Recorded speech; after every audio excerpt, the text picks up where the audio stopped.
And I took it as a compliment, by the way. I'd like to say, though, here tonight and in this campaign, and for many, many years, I have been very guided. I know exactly where the target is. And, you know, it was always a source of sadness to me that sort of tribal element of politics in Scotland came in, and that you weren't allowed to think differently. And if you did, I suppose I should take this as a compliment as well. For about 20 years I've not been invited to anything in the City Chambers. That might be quite a good thing. As soon as I said I was in favour of independence. Anyway, the only party I've ever been a member of was the Labour Party. And I left during the miners' strike. I don't need to go any further really do it. I'm sort of appalled by what was going on at that time, and I've never been a member of a party since. I am a member of the advisory board of Yes Scotland, and I am a believer, passionate campaigner for independence. And the reason that I'm here today is that, apart from the fact that Alan asked me, is that I do think we have to make this debate as broad as we possibly can.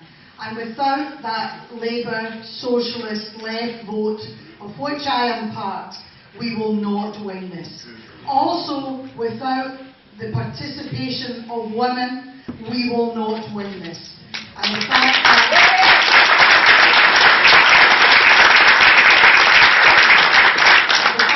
all the polling indicates that it's women that are the most reticent about independence. I mean, my argument would be that, you know, we do live in Scotland. There's a lot of women who are, you know, reticent about doing much in their own lives or claiming their own personal independence. That the leap towards independence for the country is maybe a bigger leap than many women have even anticipated at this point, and that's a lot of work for us to do. I would like to say here and now, Yes Scotland, many of you will know this, it is not only the SNP. Could I say it again? It is not only the SNP. But I would like to say this, and I'm not a member, and I've been a fellow traveller. There's much that the SNP stands for that I don't agree with, but I can live with it.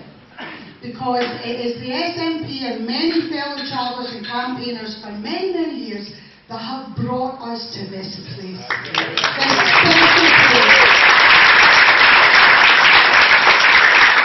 Where we actually get a chance to vote on the future of our country, and better, we get a chance to think about, engage and dream about the country we want to be. And that is a bigger question. It drives me crazy in lots of meetings. You know, a lot of people say, you know, why am I voting no? I can't go in that Alex Salmon. I want people to shut up. This isn't about Alex Salmon. This is about us. This is a vote for our future and our country.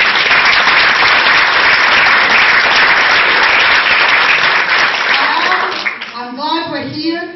I'm glad that we in Scotland are still passionate enough to care enough to argue with each other, to tackle difficult issues, to be creative in the way that we think, to engage our brains into thinking about how we want to live, not simply about what everything costs.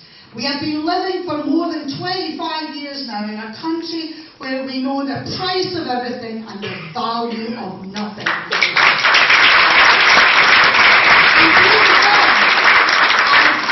I dread to think the state of political debate if we weren't having a referendum. Can you imagine it? At least this has brought us here. We're back having meetings, we're back having discussions, arguments.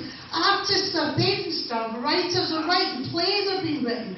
What a rich cultural theme this has been for everyone to engage our brains and do this. Now, it's a place for new ideas, I think, new ways of thinking.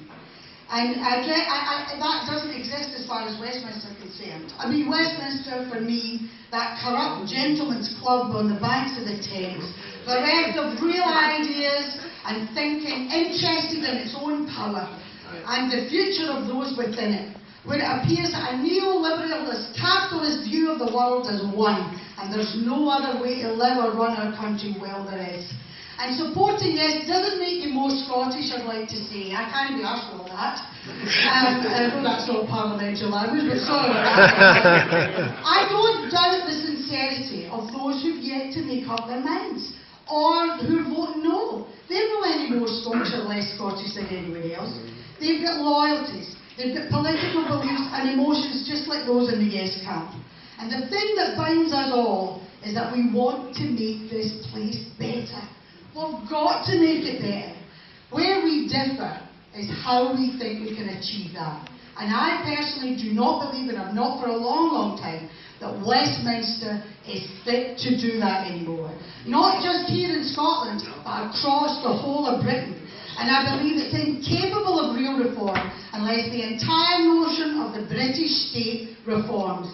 And I don't see one political party out there ready to take that on.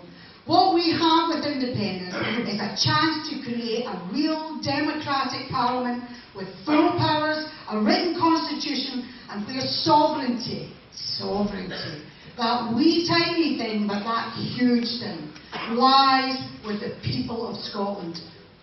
And at the core of this argument for me is poverty. Poverty. The rage I feel at what has not been done for the people who need it the most is with me every day. And you know, I think a lot of the problems within the Labour Party and why they hate the SNP more than the Tories is that part of it is that the light has been shone on what they haven't done. And you know what you do?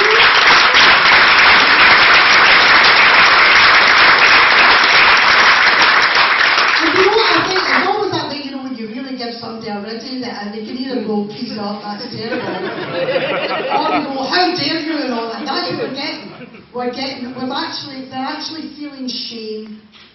And shame for some people makes them fight all that harder to hang on to what it is and to defend what they have then defensible in many ways.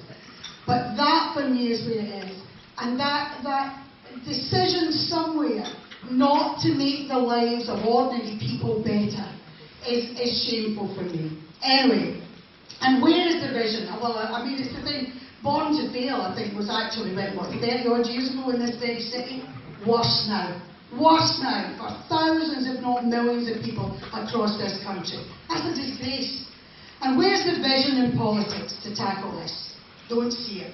And of course, if you dare to talk about independence as being an answer, you get the Project Fair book of quotes thrown at you. You're splitters, separatists. You're abandoning Britain and its British values.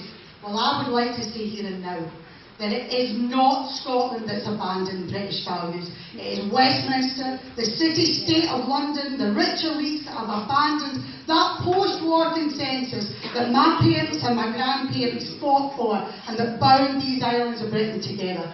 We have witnessed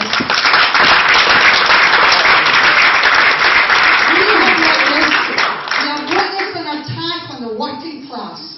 Not just in the Daily Mail, but they're heading it up definitely. A demonisation of the working poor that is quite staggering. Peddling myths and lies to get us to turn on each other and take our eyes off what's really going on with those that hold all the power and all the wealth. We're always accused in the Yes campaign of being too emotional, letting our hearts rule our heads. But I'm actually with the wonderful player David Gregg, who said that for him, coming to Yes was precisely the opposite. It was his intelligence and intellect that brought him to Yes. It was his heart that feared. Well, I would like to say that we need both of them to win. We need our hearts and our heads. And I know our speakers tonight will engage both of them. It's important also to really hear what you have to say. As I said earlier, I've spoken at a lot of meetings and a lot of people, like-minded people there, all fellow travellers.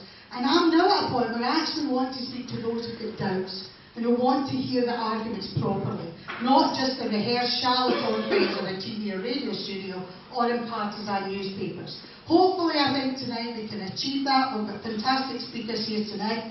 So they're all going to speak, and I'm asking everyone, myself included, that if we start saying the same arguments over, we're all saying the same thing, then maybe we should self-edit a wee bit if we don't mind.